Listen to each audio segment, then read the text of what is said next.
Hey, everybody, welcome back to another episode of The Negotiation. My name is Todd Embley, and I am your host. And today I am thrilled to welcome Maren Steinnes. Did I get that right?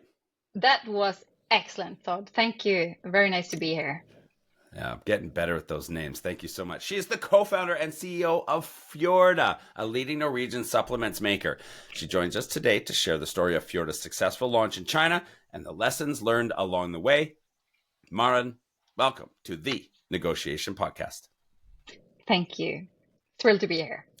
Okay, so first of all, where in the world are you that we're recording you from today?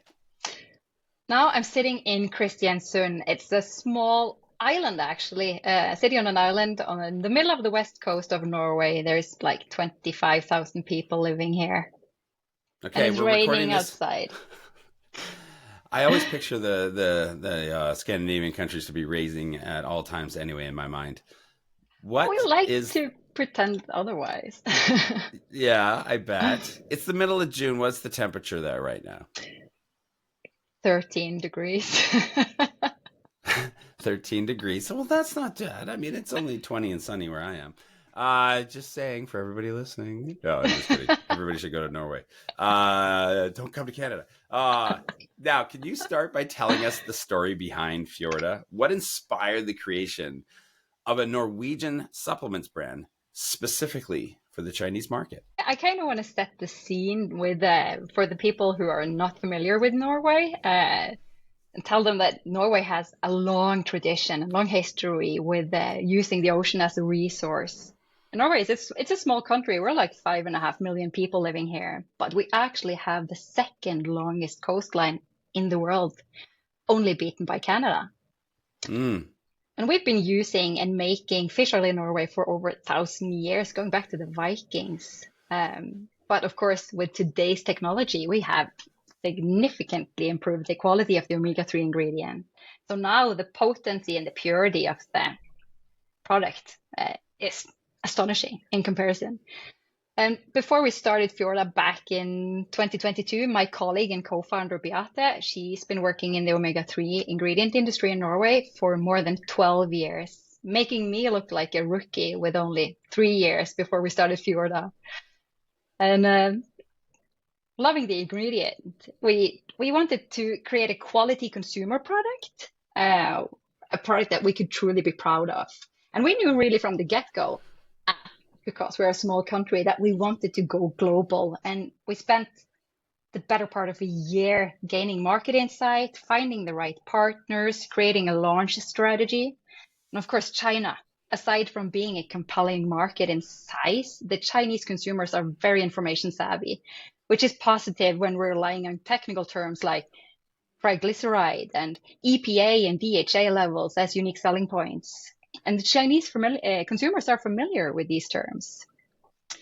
Also, we wanted we didn't want to create a brand and products that were so niche that they only felt Norwegian for Norwegians, if that makes sense. We wanted to implement the international consumers' perception of Norway, and aiming at China first, it was only natural to use the Chinese consumers' feedback and Chinese test panels in developing the brand and the product. That's amazing. Okay. So when you were doing this market research, was there something or some things that were significantly surprising and that influenced your product formulation and or marketing strategy? Absolutely. We have now 4 different products in the market. One of them is the Fjorda Brain for cognitive health. And when we developed the Brain product, we initially wanted to make it a pure DHA fatty acid product, but we learned that the Chinese consumers prefers an EPA DHA ratio for their cognitive health. So this actually resulted in a recipe change on our side. We had this on several products, actually. We had a pregnancy product that we thought would be a great idea, as DHA is very beneficial for the development of the brain of the fetus. But we learned that there were local perceptions in China on omega-3 during pregnancy that would really limit the product potential. And we quite recently, well, last summer, we developed a new super product purely on feedback from China, having this high potency, non-function specific product in our portfolio to be able to target the local omega-3 health trends. This is kind of custom made for the Chinese market. Interesting. Now, what are the unique aspects of, the Norwegian culture and background of your company and yourselves that are embodied in Fjorda's products that you believe are also an appealing brand growth part of the formulation for the Chinese consumer? I don't know if you've seen the bottles. I have to pick it up for this. Yeah. Let's do the super. Let's do the super. Well, it's quite bright now, but you can see the mountains and the fjords on the bottle. Right. Yeah, I personally love the design now, but this was one suggestion of many. And we actually did the test panel for the design as well with the Chinese consumers. And the mountains with the fjord was chosen by the majority in the Chinese test poll. It was not our obvious favorite internally in Fjorda, but we're very glad today that we went for it. So this is also something that is market adjusted. Oh wow, yeah, that's amazing. I absolutely can see that. We've talked recently, even with some of our friends from Australia or even New Zealand, and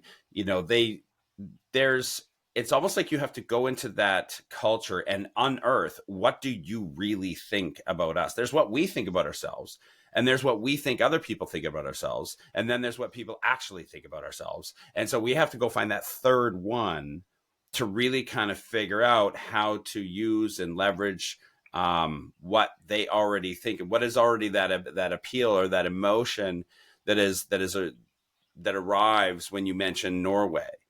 100%. 100%.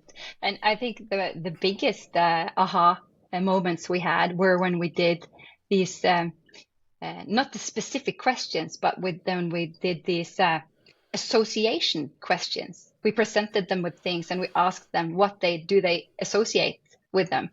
And it was not the obvious answer for us at all. So trying to get this cultural difference, like crossing these barriers and getting some actual insight is really fascinating. Yeah. Well, it's hard because there's what we think of ourselves when we look in the mirror, and then there's what we're told when we ask our friends, what do you think of me? And then there's overhearing what they're actually saying about us when they don't think that we're listening. So then you get the truth kind of somewhere in the middle of that. Now, let's talk a little bit about how that then led to also what you may have learned about how you wanted to enter the market. So what was your go-to market strategy, and how did you decide which sales and marketing channels to pursue? Oh yeah, it took us a while to kind of draw out the map, and we started with the market research. Of course, we purchased reports and gained insight from local partners. We defined our target customer. We ensured that we had regulatory compliance. Finding the right partner with local presence and local know-how, it's key. And when it came to choosing the sales platforms, it was a combination of recommendation from, of course, the trading partner, but also looking at the revenue potential, what the return on investment would be for the different platforms, and of course, if our target group is there. And going into this market, we realized very fast with fast-moving consumer goods and e-commerce that marketing is key. You can have the perfect product, you can have excellent quality. If you cannot present it to your key audience, you won't make it. And I'm no specialist on marketing, and you can really drill down into it. But my first impression was that there's two types of marketing. It's the long-term marketing, which would be building brand awareness. And for us as a new brand with no brand awareness from the global market before coming into China, this is crucial. And this kind of gets ignored for many because it doesn't give the immediate return on investment, but it results in a stronger brand presence in the long term and long-term sales and better future margins. While brands tend to kind of lean towards the immediate sales promotion marketing, which boosts top line and would be kind of influencer marketing because you get the immediate sale and the immediate return on investment, which is more interesting Live as a startup. commerce. It's live commerce, yeah. And last but not least, of course, monitoring and optimization is key. We wanted an agile setup from the get-go where we're able to adapt to a changing market. We were under no impression that we kind of, when we've seen the reports and get the intel, now we know, we're aware that this is a market that is moving. So it's imperative to have access to market insights and be able to get feedback from the customers to identify areas for improvement. Mm-hmm. Yeah, you have to be almost good at being able to understand data in real time at some point. I've worked with companies that had online, like an e-zine, like a magazine, a men's magazine. They would talk about fitness and health and dating and fashion and supplements and all these kind of things. But it was all online, and they had minimum expectation for views and completeness of read and things like that. And in real time, they would post it, and they knew what time of the day, what day of the week, what season, all that kind of stuff. And then they would start manipulating the graphics and manipulating the title and manipulating the first line, the first paragraph. And they had a set number of things that they would actually change or swap out. And within 30 minutes, if they hadn't hit certain metrics, it was deleted and just taken off and replaced. And then the next guy sitting in the next computer right beside them, he'd pop his up, and then away he'd go. And then he was trying to get the right graphic again in real time, just manipulating and pushing out. And yeah, pretty, I know it sounds hyper intense, and I don't mean to scare anybody, but it's that's amazing. Real life, try fast, fail fast strategy right there. It's fascinating. And it worked. Yeah. Mm-hmm. Well, speaking of things working, Fjorda had a hugely successful campaign recently. Congrats. Little golf clap for you. Tell us about that campaign and how it went. Well, yeah, talking about this was an influencer live stream generated revenue, and we had a fantastic event this Saturday with something that they call a traceability live stream. So it's kind of like the influencer, he's actually Norwegian. He's the largest foreign influencer in China. And his hometown is only 1 hour away from our town with a car.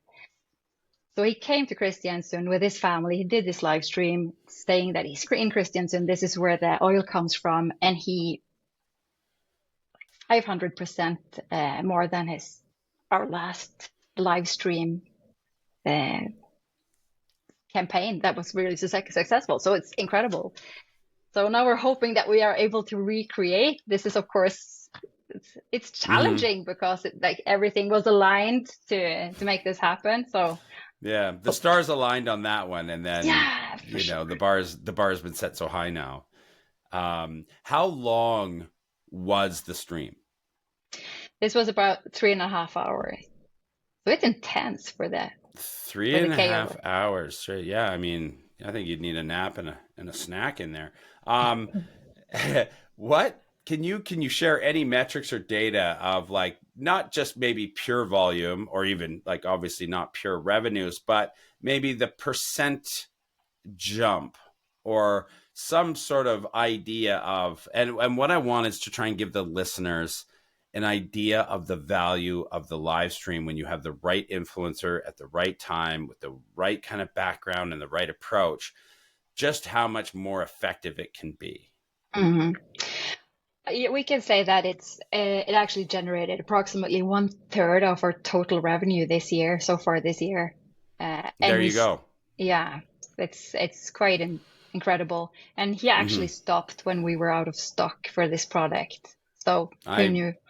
I would imagine that would probably be a wise thing to do so that you don't have a lot of unhappy customers trying to buy. Now, is any of this at all to lead up to 618? Because we're just out in front of 618 when we're recording this. So was this any part of a setup kind of campaign ahead of that? Not specifically. The consumers in the market might be in a place where they're more inclined to purchase at this time Mm-hmm. of year. It might be, but the live stream itself were more of a result of he's of course he's bringing the consumers into his life. He's bringing our product into his everyday life. He's just moved back to Norway with his 6 month old baby, so he's kind of built up to this over time. I'm Mm. coming home. We're eating omega 3s at home. We're going to the city where it's made. So it's more of a coincidence, timing wise, tied to his return to Norway. Mm-hmm. Mm. May I ask, have you felt the need, or have you already done so, pioneering the understanding of the benefits of omega 3s in Oh, China? Were they already vastly aware? yes. I don't even think that's true in Canada. Like, I'm Mm, not sure. I take fish oil because I know the benefits, but I've known that for whew, 2 decades, right?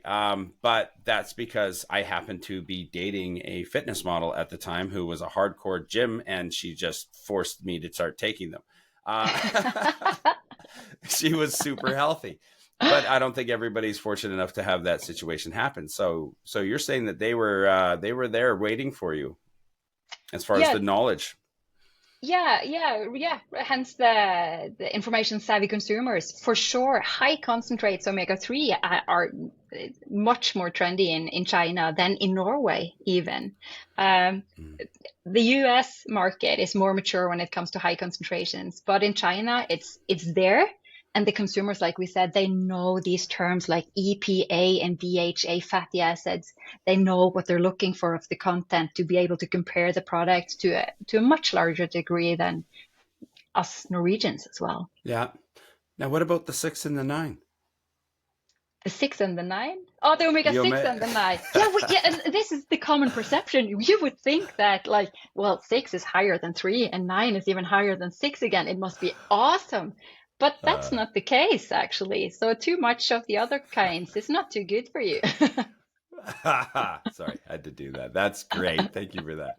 Now, you have also a strategy now that is multi-channel selling, um, and you were single-channel selling. So tell us a little bit about why that transition and how it impacted your sales and your visibility. Oh, yeah, yeah, sure. So, of course, the sales potential of multiple revenue streams, and also there are some cross platform promotion opportunities. If you go wide, there is a sense of risk reduction. You reduce the dependency of one platform if there's a change in policies and Yeah. other issues that arise. There's a better So sales stability because, like you referred to the 618 campaign, uh, the one platform Timo, you're very familiar with it. They're very campaign driven. Douyin, on the other hand, you can push sales through KOLs. And there's also platform specific regulation when it comes to health supplements. So some products are easier to promote on some platforms than others. And not to mention the increased reach, there's a wider mhm. audience and there's a this bigger chance of increased market penetration. Yes. Yeah. Uh, it's it's almost like okay, for in North American terms, let's say it's almost like your cell phone provider. Like you might be on AT&T or Verizon or I don't know, whatever else they have down there. But and then you're kind of in a silo of their kind of thing. And in China, although everybody seems to be on everything, they do seem to have some preferred channels for either acquiring information or purchasing product, right? And so, um, yeah, you're diversifying your portfolio of channel, and I think the bang is worth the buck. Because I think there's a really good ROI. You're not really reinventing the wheel every single time, but you do have to do slight changes, wouldn't you say?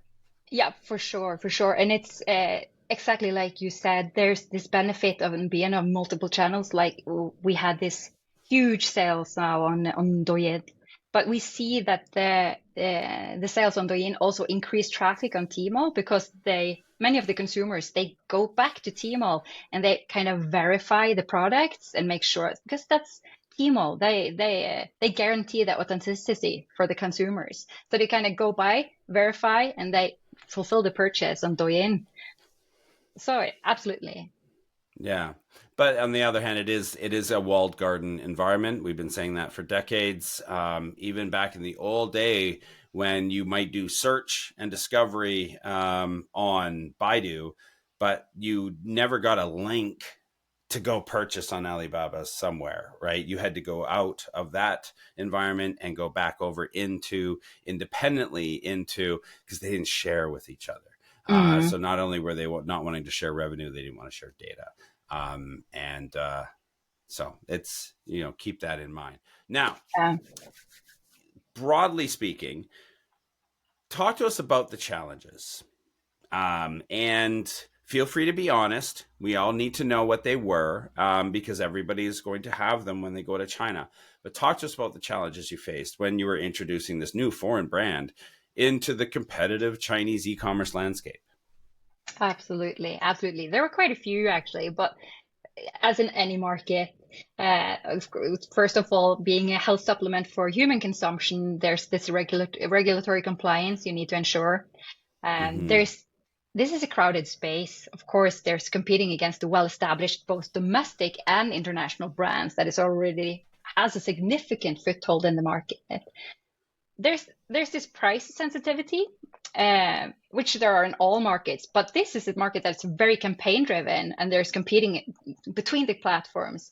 And with all these different shopping campaigns, that this really requires a consciousness when you're developing the pricing strategy for your products. And also there's the whole thing with tailoring the market strategy for the different e-commerce platforms to benefit from their algorithms and audience, to reach the audience.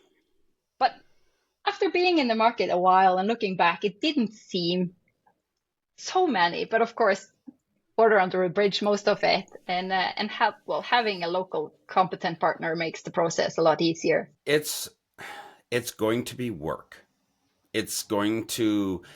There's going to be an education. There's going to be failures. There's going to be trauma. It's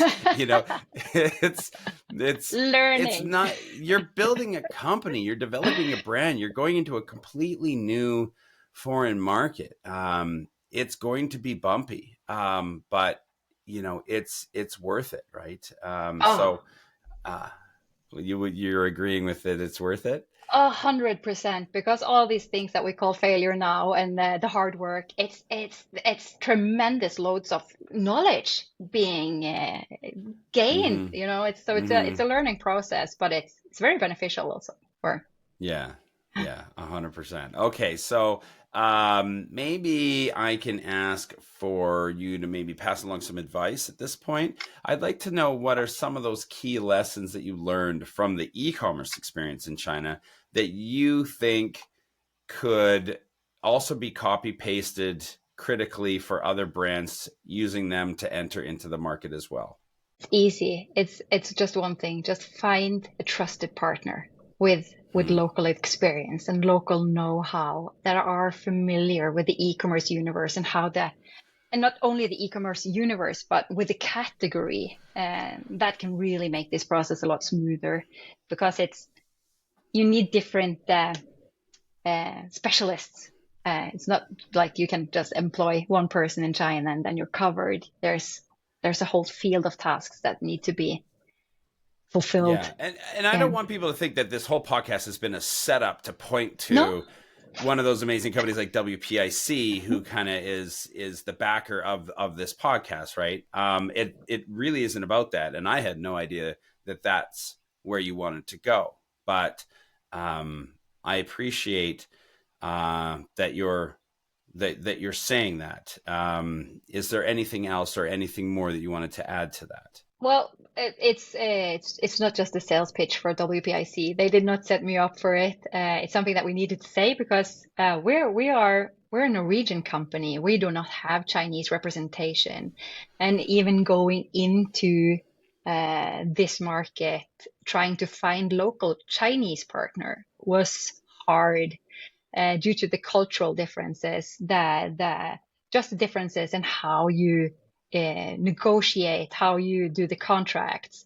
So having a company also with the Canadian management, it's made the whole things a lot easier for us. So it's not just a sales pitch; it's real for us. And also, hence the list of challenges that we listed. If I can just say to other brands going in there, just make a note of those and be prepared to kind of check them off the list one by one. You should be fine. Really happy for you guys. Good things happen to good people, and you guys are good people, so I like this. Now, Thank you, looking beyond China, what are Fjorda's next steps in, let's say, the APAC region? You know, are there specific markets that you're targeting, and would you be like, let's say you were entering China and had an eye on Southeast Asia somewhere, and you had an idea where you wanted to go, and then China gave you a whole bunch of a big can of learning there, and now you're kind of reevaluating. And so I'm curious where you're going next. Why are you maybe looking at these specific markets, and was it because of what entering China taught you? Yeah, well, that's a complex question now. Okay, so yes, there's like 8 questions to answer. Yeah, come on. Yes. Thank you. So no, okay, so we absolutely have plans to expand in APAC. Let's start there. At the top of the list at this moment, we are so bold that we would mention South Korea and Japan. No, but we're starting the pre-work, and it's like you said. Our experience from China is also something that we're taking into this process now. So we're starting the pre-work with regulatory compliance, looking into what are the local preferences.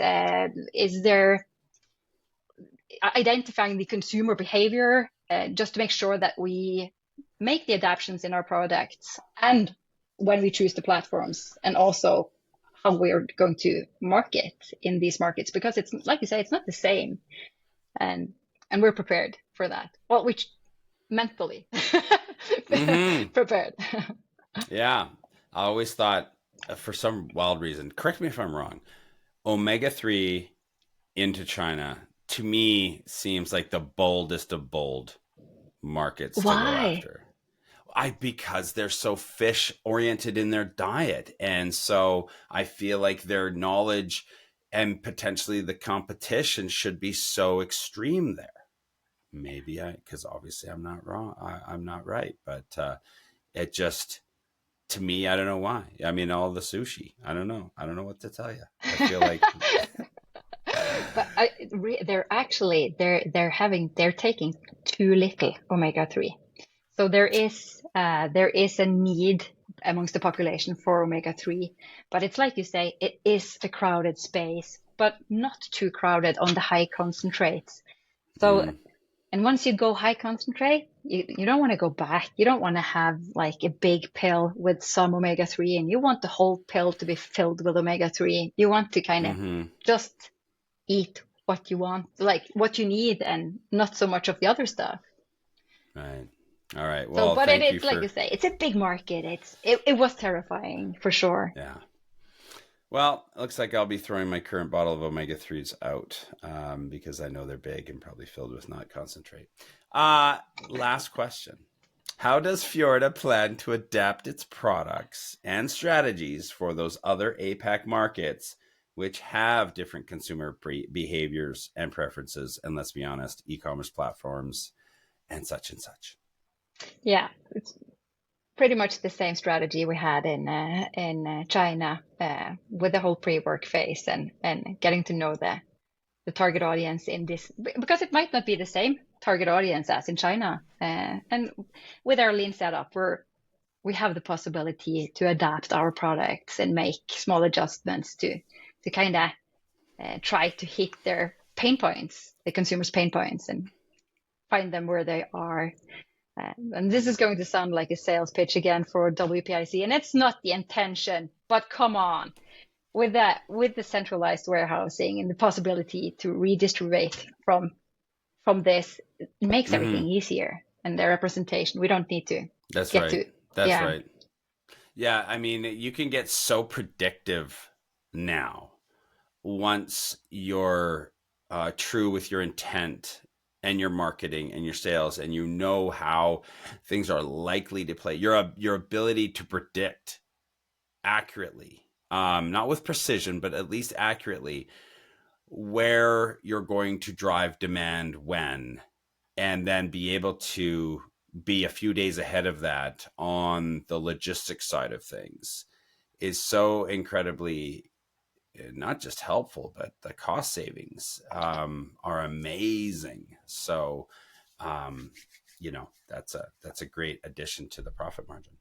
absolutely. And there is some sort of sustainability in this also. You're not It's true. filling up warehouses all around with goods that you risk expire on date. And Mm-hmm. mm. Exactly. All right. So one last crack at the name. Let's go. Maren Steinnes.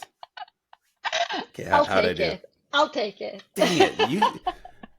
Yeah, Maren, I think is Yes. more, right? Yeah, it's a Yes. ma, not a may. Yeah, Yes. Maren Steinnes, Awesome. CEO, co-founder of Fjorda, the leading Norwegian supplements maker in the entire whole world. Thank you very, May very too much for soon. being on this show today. Thank you, Todd. It was a pleasure. You made this first experience with podcasting quite pleasant. That's good. Thank you very much. I'm happy I was able to do that. And we were so super thrilled to have you on the show. For those of you listening, head over to the WPIC YouTube channel. You can see us. You'll be able to see the new packaging that Maren was showing us on camera if you would have missed it. And then for those of you who are watching us on the video, thank you for watching on video. But if you need to switch to audio only, don't forget we are on all your favorite podcast platforms out there. But from me, from everybody at The Negotiation, and for Maren, thank you very much for listening and or watching, and we will see you next time.